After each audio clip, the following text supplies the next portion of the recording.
പ്രിയമുള്ള വിദ്യാർത്ഥികളെ നമസ്കാരം. മലയാളം ക്ലാസ്സിലേക്ക് സ്വാഗതം. നമ്മൾ പാഠങ്ങളിലെ ചോദ്യങ്ങളാണ് പരിചയപ്പെട്ടുകൊണ്ടിരിക്കുന്നത്.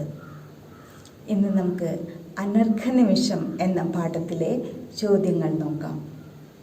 അനർഘനിമിഷം എന്ന കൃതി ആരുടേതാണ്?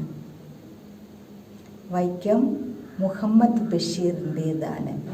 അനർഘനിമിഷം എന്ന ജീവിതസ്പർശിയായിട്ടുള്ള ആത്മസ്പർശിയായിട്ടുള്ള ഒരു കഥ. വൈക്കം മുഹമ്മദ് ബഷീർ 1908 ജനുവരി 19 അദ്ദേഹം ജനിച്ചത്. അദ്ദേഹത്തിൻ്റെ ജനനം 1908 ജനുവരി 19. 1994 ജൂലൈ 4 അദ്ദേഹം അന്തരിച്ചത്. സംഭവബഹുലമായ ഒരു ജീവിതമായിരുന്നു അദ്ദേഹത്തിൻ്റേത്. ഒരു സാധാരണ വ്യക്തിയിൽ നിന്നും പ്രതീക്ഷിക്കുന്നതിൽ അപ്പുറം നമുക്ക് പഠിക്കാവുന്ന ഒരു വ്യക്തിത്വമാണ് ബഷീറിൻ്റേത്.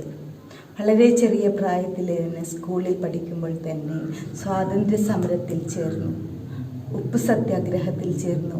അതിൻ്റെ പേരിൽ ജയിൽവാസം അനുഭവിക്കേണ്ടി വന്നു. പല ഭരണാധികാരികളെയും വിമർശിച്ചുകൊണ്ട് ലേഖനങ്ങൾ എഴുതിയതിൻ്റെ പേരിലും കുറേ നാൾ ജയിലിൽ അടയ്ക്കപ്പെട്ടു. ജയിലിൽ വെച്ച് നിരവധി ലേഖനങ്ങൾ, കഥകൾ, നോവലുകൾ, നാടകങ്ങൾ എല്ലാം അദ്ദേഹം എഴുതി. ജീവിതത്തിൻ്റെ ചില കാലങ്ങളിൽ അദ്ദേഹത്തിന് ചിത്തഭ്രമം, മനോരോഗം പിടിപെടുകയും ഹോസ്പിറ്റലിലാക്കുകയും ചെയ്തു. ഒരുപക്ഷെ ആ മനോരോഗ ആശുപത്രിയിൽ വെച്ചും പോലും അദ്ദേഹത്തിന് എഴുതാൻ സാധിച്ചു എന്നുള്ളതാണ് അദ്ദേഹത്തിൻ്റെ മഹത്വം. നമുക്ക് അദ്ദേഹത്തിൻ്റെ കൃതികളെ കുറിച്ച് നോക്കാം. മതിലുകൾ, പ്രേമലേഖനം, ബാല്യകാലസഖി, കഥാബീജം നാടകം, ജന്മദിനം ചെറുകഥ, ഓർമ്മക്കുറിപ്പ്, അനർഘനിമിഷം, ശബ്ദങ്ങൾ,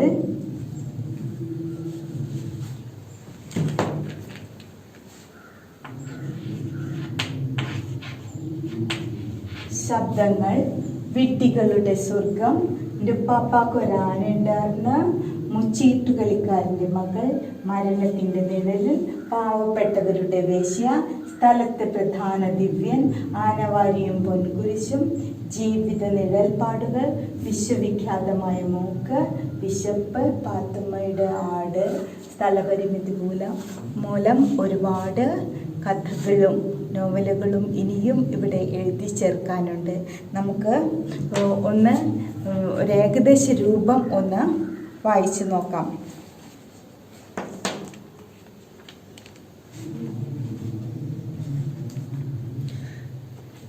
വൈക്കം മുഹമ്മദ് ബഷീർ. കേശവദേവ്, തകഴി, പൊൻകുന്നം വർക്കി, കാരൂർ അന്തർജനം എന്ന് വെച്ചാൽ ലളിതാംബിക അന്തർജനം തുടങ്ങിയവർക്കൊപ്പം മലയാള സാഹിത്യത്തിൽ റിയലിസത്തിൻ്റെ കൊയ്ത്തുകാലം സൃഷ്ടിച്ച ബഷീർ 1908 ജനുവരി 19 വൈക്കത്തിനടുത്തുള്ള തലയോലപ്പറമ്പിൽ ജനിച്ചു. അദ്ദേഹത്തിൻ്റെ അച്ഛനോ അമ്മയും കായി അബ്ദുറഹ്മാൻ, കുഞ്ഞാച്ചുമ്മ ദമ്പതിമാരായിരുന്നു. തലയോലപ്പറമ്പിലെ മലയാളം സ്കൂളിലും വൈക്കം ഇംഗ്ലീഷ് സ്കൂളിലുമായിരുന്നു അദ്ദേഹത്തിൻ്റെ വിദ്യാഭ്യാസം. 9ാം ക്ലാസ്സിൽ പഠിക്കുമ്പോൾ അദ്ദേഹം വീട്ടിൽ നിന്നും ഒളിച്ചോടി. തലയോലപ്പറമ്പിൽ നിന്ന് എറണാകുളം വരെ നടന്ന് കള്ളവണ്ടി കയറിയ ബഷീർ കോഴിക്കോട്ടെത്തി. അവിടെ ഇന്ത്യൻ നാഷണൽ കോൺഗ്രസിൽ പങ്കെടുത്തു. അതിൽ ചേർന്ന അദ്ദേഹം ഉപ്പ് സത്യാഗ്രഹത്തിൽ പങ്കെടുത്തു. അതിൻ്റെ ഭാഗമായി മർദ്ദനത്തിനിരയാവുകയും ജയിലിൽ അടയ്ക്കുകയും ചെയ്തു. സ്വാതന്ത്ര്യ സമരത്തിന്റെ ഭാഗമായി ചെന്നൈ, കോഴിക്കോട്, കോട്ടയം, കൊല്ലം, തിരുവനന്തപുരം എന്നിവിടങ്ങളിലെ ജയിലുകളിൽ ബഷീർ തടവ് ശിക്ഷ അനുഭവിച്ചു. ഭഗത് സിംഗിന്റെയും മറ്റും ഭീകര പ്രസ്ഥാനത്തിൽ ആകൃഷ്ടനായി ഒരു തീവ്രവാദ സംഘടന രൂപീകരിച്ച ബഷീർ അതിൻ്റെ മുഖപത്രമായി ഉജ്ജീവനം എന്ന വാരികയും നടത്തി. ഭീകര പ്രസ്ഥാനക്കാരെ സർക്കാർ അറസ്റ്റ് ചെയ്ത് ജയിലിൽ അടച്ചു തുടങ്ങിയപ്പോൾ ബഷീർ പിടികൊടുക്കാതെ നാടുവിട്ടു. ഇത്തവണയും കള്ളവണ്ടി കയറി കേരളത്തിനകത്തു മാത്രമല്ല ഇന്ത്യയിലും ഇന്ത്യക്ക് പുറത്തും സഞ്ചരിച്ചു. അറേബ്യയിലും ആഫ്രിക്കയുടെ തീരങ്ങളിലും എത്തി പല ഭാഷകൾ പഠിച്ചു. പല ദേശങ്ങൾ കണ്ടു. പല സംസ്കാരങ്ങൾ സ്വാംശീകരിച്ചു. വിചിത്രമായ പല അനുഭവങ്ങളിലൂടെയും കടന്നുപോയി. വീണ്ടും അദ്ദേഹം നാട്ടിൽ തിരിച്ചെത്തി കൊച്ചിയിൽ താമസമാക്കി. പത്രങ്ങളിൽ ആയിടയ്ക്ക് അനേകം ലേഖനങ്ങൾ എഴുതി. രാജ്യാഭിമാനി എന്ന പത്രത്തിൽ പട്ടത്തിൻ്റെ പേക്കിനാവ് പട്ടം താണുപിള്ളയെക്കുറിച്ച് എന്ന പേരിൽ ഒരു ലേഖനം എഴുതിയത് മൂലം തിരുവിതാംകൂർ സർക്കാർ അദ്ദേഹത്തെ ജയിലിൽ അടയ്ക്കുകയും പത്രം കണ്ടുകെട്ടുകയും ചെയ്തു. അക്കാലത്ത് ദിവാനായിരുന്ന സർ CP രാമസ്വാമി അയ്യരുടെ ഉറക്കം കെടുത്തുന്ന പല ലേഖനങ്ങളും അദ്ദേഹം ബഷീർ എഴുതിയിരുന്നു. വീണ്ടും ബഷീറിനെ അറസ്റ്റ് ചെയ്യാൻ സർക്കാർ ഉത്തരവ് പുറപ്പെടുവിച്ചു. പല ഭരണാധികാരികളുടെ ദുഷ്ചെയ്തികൾക്കെതിരെയും അദ്ദേഹം പത്രങ്ങളിൽ ലേഖനങ്ങൾ എഴുതി. രാജ്യാഭിമാനി എന്ന പത്രം അവിടെ കണ്ടുകെട്ടുകയും അദ്ദേഹത്തെ അറസ്റ്റ് ചെയ്ത് ജയിലിലാക്കുകയും ചെയ്തു. തിരുവിതാംകൂർ ദിവാനായിരുന്ന സർ CPക്കെതിരെയും അദ്ദേഹം ലേഖനങ്ങൾ എഴുതി. 1942 സർ CPയുടെ പോലീസ് ബഷീറിനെ അറസ്റ്റ് ചെയ്തു. 2 കൊല്ലം കഠിന തടവും 1000 രൂപ പിഴയുമായിരുന്നു ശിക്ഷ. കോട്ടയം, തിരുവനന്തപുരം ജയിലുകളിലായിരുന്നു താമസിപ്പിച്ചത്. ജയിലിലെ അനുഭവമാണ് പിൽക്കാലത്ത് എഴുതിയ മതിലുകൾക്ക് കാരണമായത്. മതിലുകൾ എന്ന നോവൽ ജയിലിലെ ഒരു അനുഭവമാണ്. ഈ മതിലുകൾ എന്ന നോവൽ സിനിമയായിട്ടുണ്ട്. 2 സിനിമയായിട്ടുണ്ട് മതിലുകൾ എന്ന നോവൽ. ഒരിക്കലത് പ്രേം നസീർ അഭിനയിച്ചിട്ട് പിന്നീട് മതിലുകൾ എന്ന സിനിമ വീണ്ടും കുറേ കാലത്തിന് ശേഷം ഇറങ്ങിയിട്ടുണ്ട്. 1942 ജയിലിൽ വെച്ച് എഴുതിയതാണ് പ്രേമലേഖനം. അപ്പോൾ ബഷീർ തിരുവനന്തപുരം സെൻട്രൽ ജയിലിലായിരുന്നു. 1943 അത് പ്രസിദ്ധീകരിക്കപ്പെട്ടത്. 1944 ബാല്യകാല സഖിയും പ്രസിദ്ധീകരിച്ചു. അറസ്റ്റിനു മുൻപ് കൊച്ചിയിൽ വെച്ച് ബഷീർ നിരൂപകനും അധ്യാപകനുമായ MP പോളിനെ പരിചയപ്പെട്ടിരുന്നു. ബാല്യകാല സഖി ബഷീർ ജയിലിൽ കിടക്കുമ്പോൾ തന്നെ പോൾ പ്രസിദ്ധീകരിക്കാൻ ഉറച്ചു. അത്രയും നല്ല നോവലാണ് ബാല്യകാല സഖി. അതുകൊണ്ട് പ്രസിദ്ധ വിമർശകനായിരുന്ന, എഴുത്തുകാരനായിരുന്ന, അധ്യാപകനായിരുന്ന MP പോൾ അദ്ദേഹം അത് ജയിലിൽ കിടക്കുമ്പോൾ തന്നെ, ബഷീർ ജയിലിൽ കിടക്കുമ്പോൾ തന്നെ പ്രസിദ്ധീകരിക്കണമെന്ന് കരുതി. എന്നാൽ ബഷീർ അത് സമ്മതിച്ചില്ല. ജയിലിൽ നിന്ന് വന്നതിന് ശേഷമാണ് അത് പ്രസിദ്ധീകരിച്ചത്. ബഷീർ ഇടപെട്ട് അത് തടഞ്ഞു. പിന്നീടാണ് 1 വർഷം കഴിഞ്ഞ് അത് പ്രസിദ്ധീകരിച്ചത്. ബാല്യകാല സഖിയാകട്ടെ സഞ്ചാരിയായി നടന്നപ്പോൾ കൽക്കത്തയിൽ വെച്ച് എഴുതിയതാണ്. ഇംഗ്ലീഷിലായിരുന്നു ആദ്യ രൂപം തയ്യാറായത്. പിന്നീട് അത് മലയാളത്തിലാക്കുകയായിരുന്നു. ബാല്യകാല സഖി ആദ്യം ഇംഗ്ലീഷിലാണ് എഴുതിയത്. പിന്നീട് അത് മലയാളത്തിലാക്കുകയായിരുന്നു. അങ്ങനെ ഇംഗ്ലീഷിലും മലയാളത്തിലും അത് പ്രസിദ്ധീകരിച്ചു. ബാല്യകാല സഖിയുടെ പ്രസിദ്ധീകരണത്തോടെ ബഷീർ മലയാളത്തിലെ സർഗാത്മക സാഹിത്യകാരന്മാരുടെ മുൻനിരയിലെത്തി. 1945 കഥാബീജം, ഇതൊരു നാടകമാണ്, ജന്മദിനം ചെറുകഥയാണ് എന്നിവ പ്രസിദ്ധീകരിക്കപ്പെട്ടത്. സാഹിത്യ പരിഷത്തിൻ്റെ വാർഷികത്തിന് അഭിനയിച്ച് അവതരിപ്പിക്കുന്നതിന് ഒരു നാടകം ആവശ്യമാണ് എന്ന് വന്നപ്പോൾ രചിച്ചതാണ് ഈ കഥാബീജം എന്ന നാടകം. ജയിലിൽ നിന്നും വിട്ടയക്കപ്പെട്ട ബഷീർ അപ്പോൾ എറണാകുളത്ത് സർക്കിൾ ബുക്ക് ഹൗസ് എന്ന പ്രസിദ്ധീകരണ സ്ഥാപനം നടത്തുകയായിരുന്നു. 1946 ഓർമ്മക്കുറിപ്പ്, അനർഘ നിമിഷം എന്നീ കൃതികളും 1947 ശബ്ദങ്ങളും പ്രസിദ്ധീകരിച്ചു. ബഷീർ എന്ന എഴുത്തുകാരൻ ഏറെ വിമർശിക്കപ്പെട്ടതും ഏറെ കരുത്തു നേടിയതും ശബ്ദങ്ങളുടെ പ്രസിദ്ധീകരണത്തോടെയാണ്. ശബ്ദങ്ങൾ എന്നത് വളരെയധികം വിമർശനങ്ങൾ വന്ന കഥയാണ്, നോവലാണ്. എന്നാൽ അതിലേറെ വിമർശനങ്ങൾ എത്രയുണ്ടോ അതിനേക്കാൾ ഇരട്ടിയിലധികം ആളുകൾ അതിന് സപ്പോർട്ട് ചെയ്തവരായിരുന്നു. അത് അത്രയും നല്ല ഒരു നോവലും കൂടിയാണ് ശബ്ദങ്ങൾ.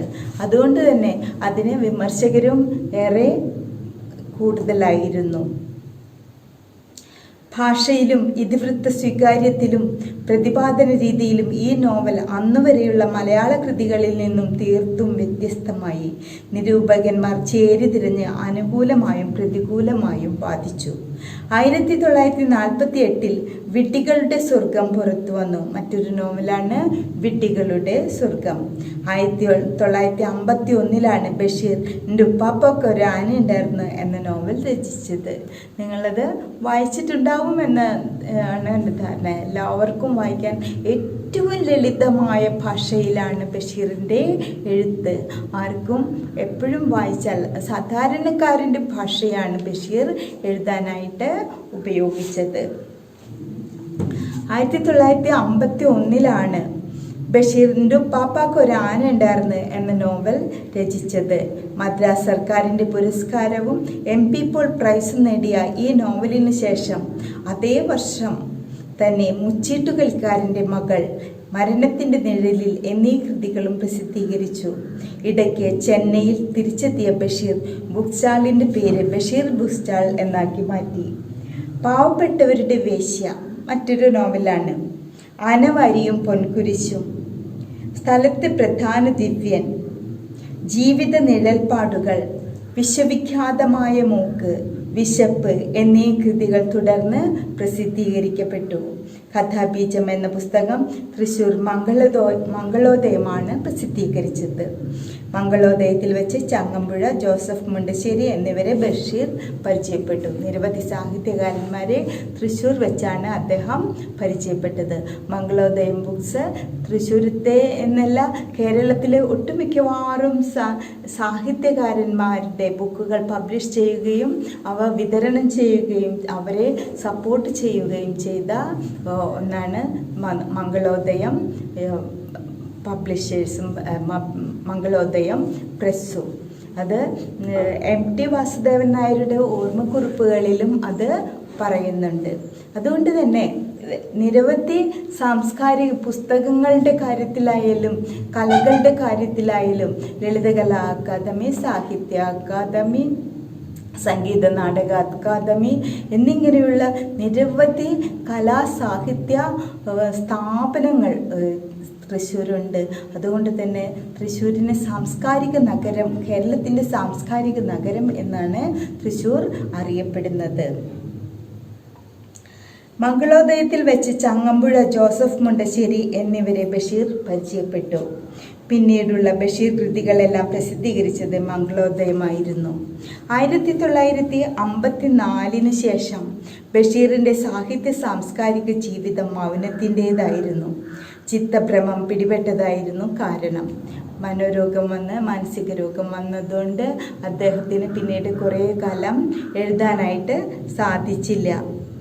സാഹിത്യമണ്ഡലത്തിൽ അദ്ദേഹം ഒറ്റപ്പെടുകയായിരുന്നു. പല കൃതികളും വിദേശ കൃതികളുടെ അനുകരണമാണെന്ന ആരോപണവും അദ്ദേഹത്തിലെ എഴുത്തുകാരനെ മാനസികമായി തളർത്തി. എറണാകുളത്ത് വെച്ചായിരുന്നു ചിത്തഭ്രമം ബാധിച്ചത്. തൃശ്ശൂരിലെ വല്ലപ്പുഴ മെൻ്റൽ സാനിറ്റോറിയത്തിൽ അദ്ദേഹത്തെ ചികിത്സയ്ക്കായി പ്രവേശിപ്പിച്ചു. 5 വർഷത്തിന് ശേഷം ബഷീർ വീണ്ടും പൂർണ്ണ ആരോഗ്യത്തോടെ ബുക്ക് സ്റ്റാളിലെത്തി. ഇതിനിടെ കോട്ടയം കേന്ദ്രമാക്കി സാഹിത്യകാരന്മാരുടെ സഹകരണ സംഘം രൂപീകരിക്കപ്പെട്ടിരുന്നു. ബഷീർ അതിൽ അംഗമായി. തുടർന്ന് അദ്ദേഹത്തിൻ്റെ പുസ്തകങ്ങളെല്ലാം സാഹിത്യ പ്രവർത്തക സഹകരണ സംഘം വഴി പുറത്തു വന്നു. Basheer's book stall national book സ്റ്റാളിന് വേണ്ടി കൈമാറി. താമസം വൈക്കത്തേക്ക് മാറുകയും ചെയ്തു. വൈക്കത്ത് സ്വന്തം വീട്ടിൽ കുടുംബാംഗങ്ങൾ ഒന്നിച്ചാണ് ബഷീർ താമസം തുടങ്ങിയത്. അവിടുത്തെ അനുഭവങ്ങളും സംഭവങ്ങളുമാണ് പാത്തുമ്മയുടെ ആട്.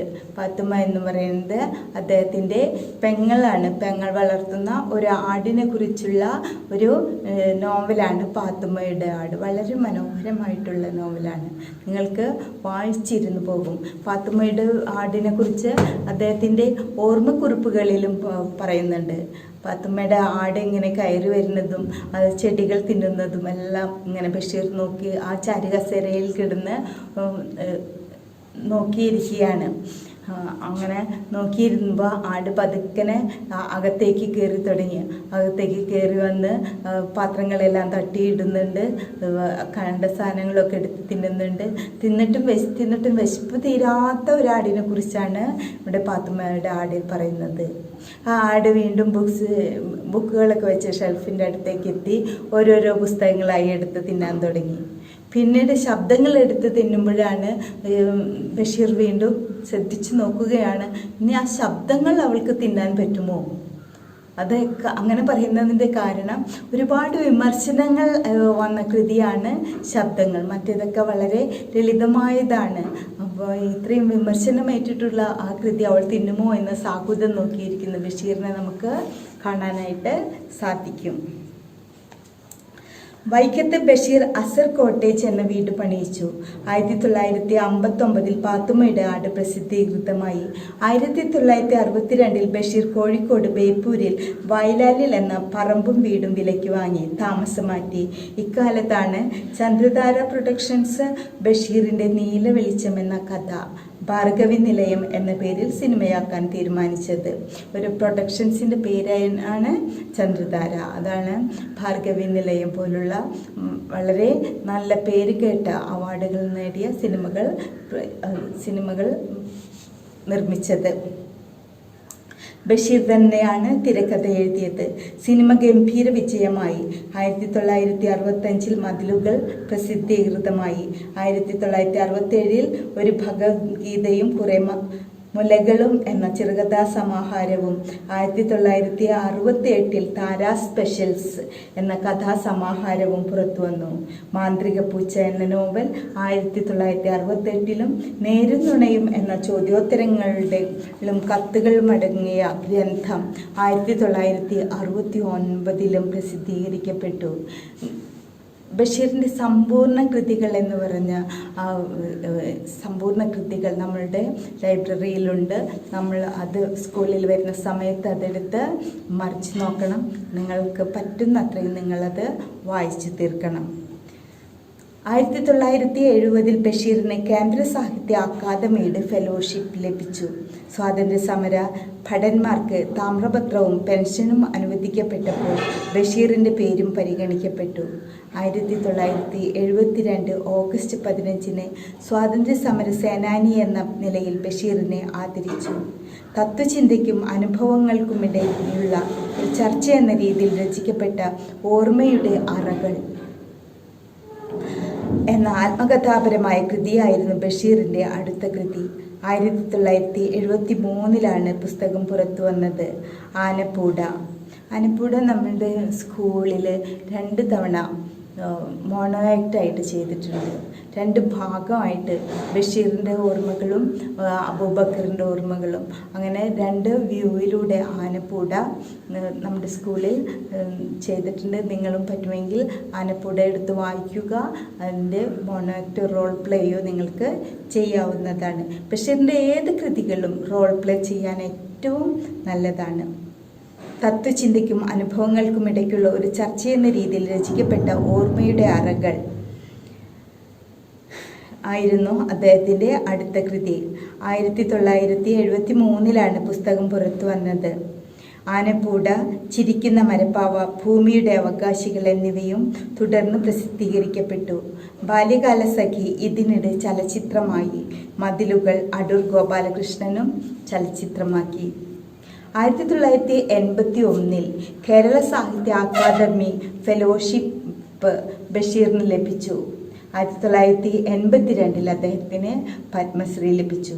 1985 ഭാർഗവി നിലയം തിരക്കഥ പുസ്തക രൂപത്തിൽ പുറത്തു വന്നു. ബഷീറിനെ പറ്റി എം.എ. റഹ്മാൻ നിർമ്മിച്ച ബഷീർ ദ മാൻ എന്ന ചിത്രം 1982 നിർമ്മാണം ആരംഭിച്ചു. 1987 ചിത്രം പൂർത്തിയായത്. 1987 ജനുവരിയിൽ കാലിക്കറ്റ് സർവകലാശാല ബഷീറിന് ഡീലിറ്റ് ബിരുദം നൽകി. ഇങ്ങനെയൊക്കെയുള്ള ഒരു മഹാൻ്റെ ഒരു കൃതിയാണ്, ആത്മസ്പർശിയായിട്ടുള്ള കൃതിയാണ് അനർഘ നിമിഷം. അപ്പോൾ ബഷീറിനെ കുറിച്ച് ഇത്രയും നിങ്ങൾ പഠിച്ചിരിക്കണം. അദ്ദേഹത്തെക്കുറിച്ചുള്ള ആ നോട്ടിൽ ഞാൻ കുറേ വിവരങ്ങൾ തന്നിട്ടുണ്ട്. അതും ഇതുമെല്ലാം ചേർത്ത് ഇതിൽ നിന്നെല്ലാം വൺ വേഡ് ആയിട്ടുള്ള ചോദ്യങ്ങൾ നിങ്ങൾക്ക് ലഭിക്കുന്നതാണ്. 1987 സംസ്കാര ദീപം അവാർഡ്, 1992 ലളിതാംബിക അന്തർജനം സ്മാരക സമ്മാനം, 1933 പ്രേം നസീർ പുരസ്കാരം, 1994 ഗൾഫ് മലയാളികളുടെ സാഹിത്യ പുരസ്കാരം, 1992 ചെവിയോർക്കുക അന്തിമ കാഹളം എന്ന പേരിൽ പുസ്തകമായി. അദ്ദേഹത്തിൻ്റെ ബഷീർ പുരസ്കാരം ലഭിച്ചുകൊണ്ടുള്ള ആ ഒരു പ്രസംഗമാണ് അന്തിമ കാഹളം എന്ന പേരിൽ പുസ്തകമായി തീർന്നത്. 1904 ജൂലൈ 4 അദ്ദേഹം ഈ ലോകത്തോട് വിട പറഞ്ഞു. അപ്പോൾ ബഷീറിനെ കുറിച്ചുള്ള ചെറിയ വിവരണമാണ് ഇപ്പോൾ പറഞ്ഞത്. ശ്രദ്ധിച്ച് കേൾക്കുക. അതിൽ നിന്നുള്ള കൊച്ചു കൊച്ചു ചോദ്യങ്ങൾ നിങ്ങൾ എഴുതിയെടുക്കുക. ഇന്നത്തെ ക്ലാസ് ഇത്രമാത്രം. അടുത്ത ക്ലാസ്സിൽ അനർഘ നിമിഷത്തെക്കുറിച്ചും അതിൽ നിന്നുള്ള ചോദ്യങ്ങൾ നമുക്ക് നോക്കാം. Thank you. Have A nice day.